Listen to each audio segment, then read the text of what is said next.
नमस्कार, स्वागत है आपका अमरउजाला.com में। मैं हूं आपके साथ अंकिता। मध्य प्रदेश की खास खबरों से आपको रूबरू कराते हैं। मध्य प्रदेश के पूर्व मुख्यमंत्री और प्रदेश कांग्रेस कमेटी के अध्यक्ष कमलनाथ ने चुनावों से ठीक 6 महीने पहले बड़ी घोषणा की है। 500 रुपए में सिलेंडर और 1500 रुपए हर माह देने की नारी सम्मान योजना के बाद अब उन्होंने बिजली बिलों में भी राहत की घोषणा की है। धार जिले के बदनावर में उन्होंने कहा कि 100 यूनिट माफ, 200 यूनिट पर बिल हाफ। उन्होंने कहा कि कांग्रेस की सरकार बनी तो प्रदेश में 100 यूनिट तक बिजली बिल माफ होंगे, इसी तरह 200 यूनिट तक बिजली के बिल हाफ हो जाएंगे। धार जिले के बदनावर में कमलनाथ ने प्रदेश सरकार पर निशाना साधते हुए कहा कि मध्य प्रदेश का नौजवान रोजगार के लिए भटक रहा है और भाजपा सरकार ने गलत नीतियों से औद्योगिक क्षेत्रों का सत्यानाश कर दिया है। मैं पहली दफा कह रहा हूं 100 रुपए 100 यूनिट नहीं, पहली दफे मैं कह रहा हूं कि 100 रुपए की बिजली माफ और 200 यूनिट हाफ।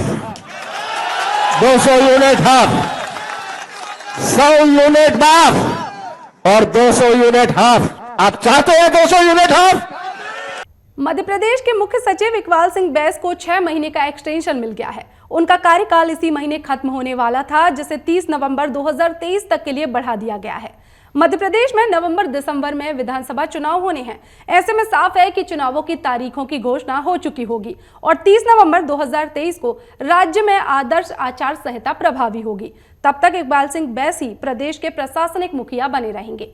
केंद्रीय कार्मिक एवं प्रशिक्षण विभाग ने 17 मई को सामान्य प्रशासन विभाग के प्रमुख सचिव को सूचना दी कि राज्य सरकार ने 6 मई को पत्र लिखकर 1985 बैच के आईएएस अफसर और मुख्य सचिव इकबाल सिंह बैस के कार्यकाल को बढ़ाने का अनुरोध किया है। इसे मान्य कर लिया गया है। उज्जैन मक्सी रोड पर बुधवार देर रात एक बार फिर रफ्तार का कहर देखने को मिला। यूपी से गुजरात जा रही एक बस मक्सी के पास एक कंटेनर से जा टकराई।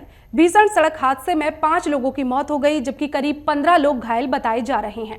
घायलों का इलाज फिलहाल उज्जैन के अस्पताल में जारी है। हादसे में जान गंवाने वाले सभी मृतक जालौन के निवासी थे। उज्जैन मक्सी रोड पर बुधवार देर रात एक भीषण सड़क हादसे में 5 लोगों की मौत हो गई, जबकि करीब 15 लोग घायल हैं।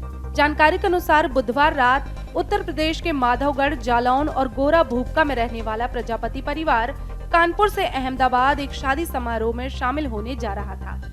देर रात करीब 3:30 बजे शाजापुर से मक्सी उज्जैन मार्ग पर दोंगटा के पास बस की सामने की ओर से आ रहे एक कंटेनर से जोरदार टक्कर हो गई।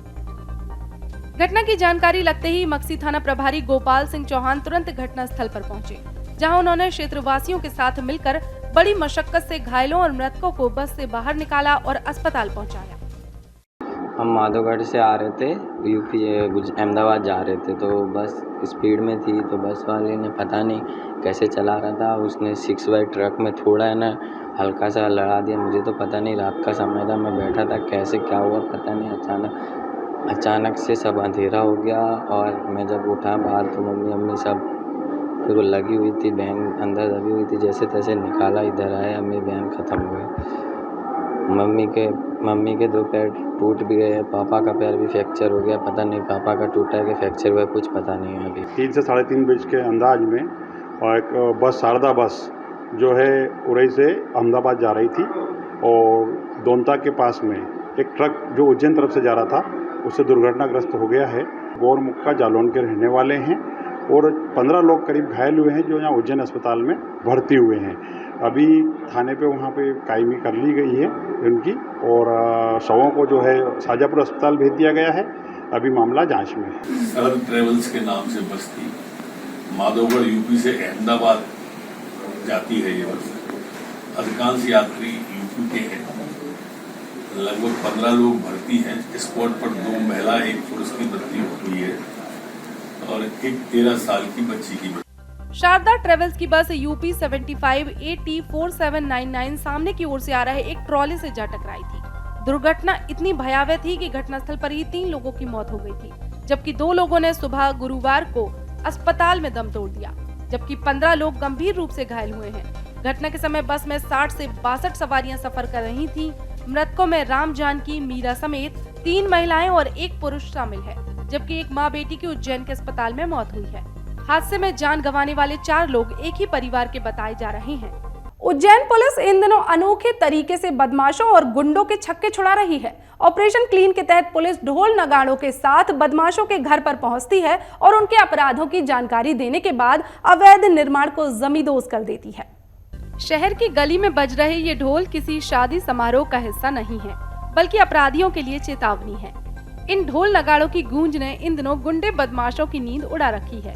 ये ढोल नगाड़े पुलिस के ऑपरेशन क्लीन का हिस्सा हैं। इस अभियान के तहत पुलिस गुंडे बदमाशों के यहाँ ढोल नगाड़े लेकर पहुँचती है और फिर उनके अवैध मकानों को जमींदोज कर रही है। हफ्ता वसूली, मारपीट सहित गंभीर अपराधों में शामिल बदमाशों की कमर तोड़ने के लिए उज्जैन पुलिस ने एक बार फिर से ये अभियान शुरू किया है। पुलिस अधीक्षक के निर्देश पर एडिशनल एसपी आकाश भूरिया ने गुरुवार को आगर रोड पर भारी पुलिस बल की मौजूदगी में शिव शक्ति नगर निवासी नीरज सिसोदिया के मकान पर जेसीबी चलाई। अवैध निर्माण तोड़ने के साथ ही क्षेत्र में ढोल बजाकर मुनादी भी करवाई गई। बताया जा रहा है कि नीरज सिसोदिया पर 21 अलग अलग मामलों में अपराध दर्ज हैं। शिव शक्ति नगर में कार्रवाई के बाद पुलिस की टीम सम्राट नगर निवासी नेहरू उर्फ हुसैन के मकान पर पहुंची। हुसैन के खिलाफ 26 अपराध दर्ज हैं। इसके अलावा पुलिस की टीम ने नईम उर्फ काला और यूसुफ उर्फ नवाब के मकान को भी जमींदोज किया। पुलिस ने 2 थाना क्षेत्र में कार्रवाई को अंजाम देते हुए 6 अवैध मकानों को ढहाया। कार्रवाई में अलग अलग थाना प्रभारियों के साथ ही डीएसपी HN बाथम भी मौजूद थे। उनकी अवैध संपत्तियों को चिन्हित किया गया और उसकी जानकारी विधिवत रूप से रेवेन्यू और नगर निगम की टीम को दी गई थी और जिनके आधार पर उनकी जांच कराई गई और जांच के आधार पर जिन जिन लोगों की अवैध संपत्ति या अवैध अतिक्रमण किया हुआ था, ऐसे क्षेत्रों को आज चिन्हित करके उन पर अतिक्रमण हटाने की कार्रवाई की जा रही है। आज लगभग 6 अपराधियों के अवैध अतिक्रमणों को चिन्हित किया गया है और दिन भर आज ये कार्रवाई चलेगी और पूरे उनके 6 अतिक्रमण जो किए हुए हैं 6 की 6 कार्रवाई आज की जाएगी। कौन कौन से थाना क्षेत्र के अपराध है सर और कौन आरोपी और कितने अपराध हैं? 2 थाना क्षेत्रों के कुल 6 आरोपी अपराधी हैं, चिमनगंज थाना क्षेत्र और महाकाल थाना क्षेत्र। कुछ वक्त पहले तक क्षेत्र में जिन गुंडे बदमाशों की तूती बोलती थी, जिनके खौफ से लोग डरते थे और उनके अपराधों की शिकायत पुलिस से नहीं करते थे, वो गुरुवार सुबह पुलिस की कार्रवाई के दौरान अपने नाम की मुनादी और ढोल की आवाज सुनकर ही भाग खड़े हुए। वहीं पुलिस की कार्रवाई से क्षेत्र के लोगों में खुशी की लहर है और वे इस तरह की कार्रवाई की सराहना कर रहे हैं। सागर के सरकारी स्कूल में पढ़ने वाले एक छात्र ने घर में पड़े कबाड़ के सामान का उपयोग कर एक अनोखा कूलर बनाया है। कूलर की लागत महज 200 रुपए है, लेकिन इसके फायदे ढेर सारे हैं। इस कूलर से ना तो करंट का खतरा है और ना ही इसे रखने के लिए किसी खास स्टैंड की जरूरत। इन दिनों कबाड़ के जुगाड़ से बना ये कूलर शहर में चर्चा का विषय बना हुआ है। मध्य प्रदेश के कई जिलों में मई के महीने में सूरज का सितम देखने को मिल रहा है। सागर समेत प्रदेश के कई अन्य जिलों में पारा बीते एक सप्ताह से 42 डिग्री के पार है। गर्मी से राहत पाने के लिए लोग एसी, कूलर और पंखे का सहारा ले रहे हैं। अपने परिवार को गर्मी से राहत देने के लिए सागर के सरकारी स्कूल में पढ़ने वाले एक छात्र ने कबाड़ के जुगाड़ से एक अनोखा कूलर बनाया है। अब इस कूलर की हवा पूरा परिवार मुफ्त में ले रहा है। कूलर ठंडी हवा तो देता ही है, साथ ही इसमें करंट लगने जैसा कोई खतरा नहीं है। छात्र ने कबाड़ की चीजों का उपयोग कर 2 से 3 दिन की मेहनत से इस कूलर को तैयार किया है। अनोखा आविष्कार करने वाला यह छात्र शिवम गौतम सागर जिले के सनौधा गांव का रहने वाला है। इस साल शिवम ने 10वीं की परीक्षाएं दी हैं। शिवम ने कबाड़ से कूलर बनाने के लिए खराब कूलर की पुरानी मोटर, एक प्लास्टिक की फूटी टंकी, पानी के पंप, पंखे, सटक और कुछ स्क्रू का इस्तेमाल किया। शिवम ने कूलर को किस तरीके से बनाया और इसे बनाने में कितनी लागत लगी, इसके बारे में खुद पूरी जानकारी दी। हमारा नाम शिवम गौतम है। हम सनौधा गांव के रहने वाले हैं। सागर हमारा जिला है। हमने 10वीं की इस बार परीक्षा दी है। हमने गर्मियों के सीजन में इस कूलर की इस जुगाड़ को बनाया है। हमारे पास एक पुराना भंगार में कूलर डला हुआ था छत पर, तो हमने उसकी मोटर खोल ली और ये पंख हम 60 रुपए की लाए थे। फिर उसके बाद इधर आइए, हमने ये चटक 30 रुपए की लाई है। ये वाली चटक हम 30 रुपए की लाए हैं। ये वाली चटक, इस चटक में हमने गरम कील से ये छेद कर दिए इस तरीके के कुछ जगहों पर। इसके बाद हमने इसे ऐसे बांध दिया। उसके बाद यहाँ से वाटर पंप बंद होता है इस चटकने से। 20 रुपए की ये डोली आई थी। उसके बाद हमारा ये कूलर लगभग 300 रुपए में तैयार हो गया। तो इसमें और क्या खासियत है? इसमें करंट नहीं आता कभी भी, कोई भी छीन सकता। इसमें हम जाली भी लगाएंगे जिससे बच्चों को भी ना हो खतरा। महज 200 रुपए की लागत से कूलर को इस तरह बनाया गया है कि इससे करंट फैलने का खतरा ना रहे। कूलर और पानी पंप एक साथ कनेक्ट हैं, लेकिन पंप के लिए अलग से स्विच दिया गया है। अगर पंप को बंद या चालू करना है तो उसे आवश्यकता अनुसार बंद या चालू किया जा सकता है। हालांकि शिवम के अनुसार अभी इसमें कुछ और सुधार की आवश्यकता है। वहीं वह इसमें एक जाली लगाना चाहते हैं ताकि छोटे बच्चे इसमें हाथ ना डाल सकें। शिवम के परिजन इस अनोखे कूलर से काफी खुश हैं और ठंडी ठंडी हवा से उमस भरी गर्मी से राहत पा रहे हैं।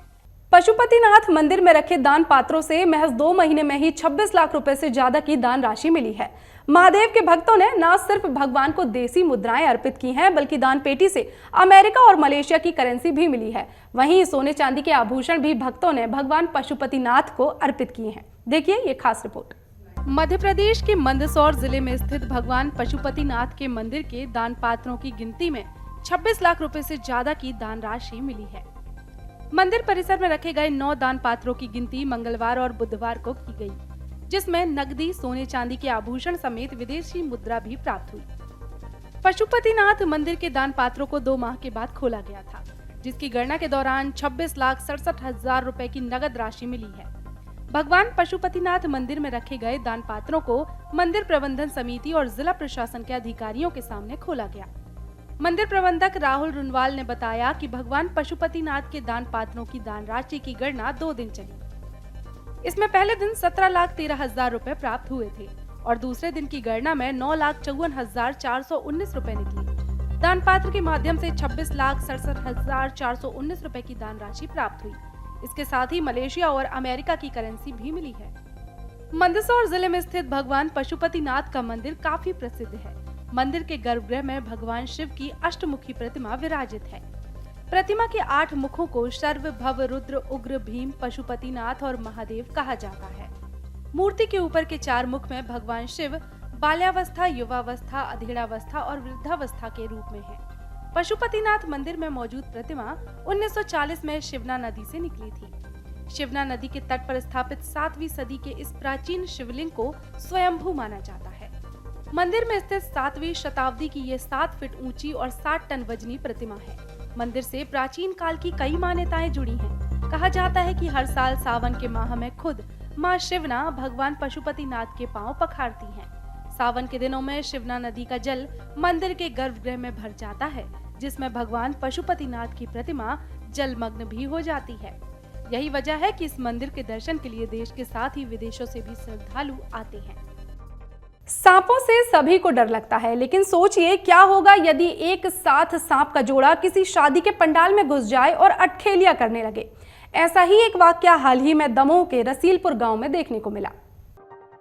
दमोह जिले के हटा ब्लॉक के रसीलपुर गांव में मंगलवार की रात रजक परिवार के लोग उस समय सख्ते में आ गए जब सांपों का जोड़ा शादी पंडाल में पहुंच गया। जैसे ही शादी में शामिल होने आए लोगों ने सांपों को अटखेलियां करते देखा तो उनकी सांसें अटक गईं और अफरा तफरी का माहौल बन गया। लोग अपनी जान बचाकर किसी तरह भागे। इसके बाद सांप का रेस्क्यू कर उसे पकड़ा गया और बाद में जंगल में छोड़ा गया।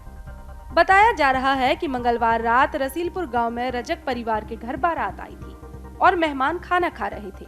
चारों ओर शादी की खुशियों का माहौल था। इसी दौरान 2 सांप अचानक से शादी पंडाल में पहुंच गए। सांप अटखेलियां करते हुए पूरे पंडाल में घूमने लगे।